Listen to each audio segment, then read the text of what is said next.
来看高雄捷运利用5G 的科技以高雄在地特色打造亲像电影院的车厢，民众坐捷运唔来当看影片，买当耍游戏，那么做伙来体验。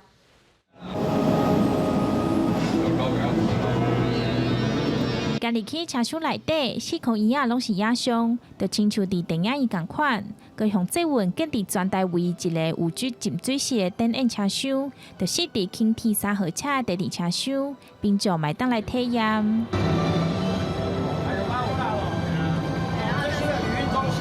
一方面在促进观光，那二方面也能够让民众知道说，其实搭轻轨除了说那沿路有像龙猫隧道等高雄市很多的景点，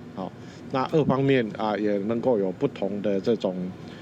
沉浸式的这个体验。这台轻铁车厢，那外观是高级修养鸟米笔感，相当高水。伫内底车厢嘛，就看头，那家里高雄在地景色，就阿湾沿路的景点投影伫车厢当中，佮利用玩宇宙的科技，互民众坐上车就入去虚拟世界，买当甲动画互动耍游戏，来拍破以往坐车拢会食无聊印象。民众伫车内底，伊会当感受到无同的一个环境的变化。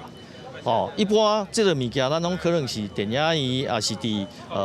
固定的场所，但是这架车伫咧耍的过程内底，你会当看到无同的物件。这台无限列车22下晡3点正式启航，高雄轻铁路线5万今年底会当考一个圆，暗算增加7个站，互民众伫任何一站上车，都有当坐一轮来转去原站。记者钟义辉、邱昭荣高雄报道。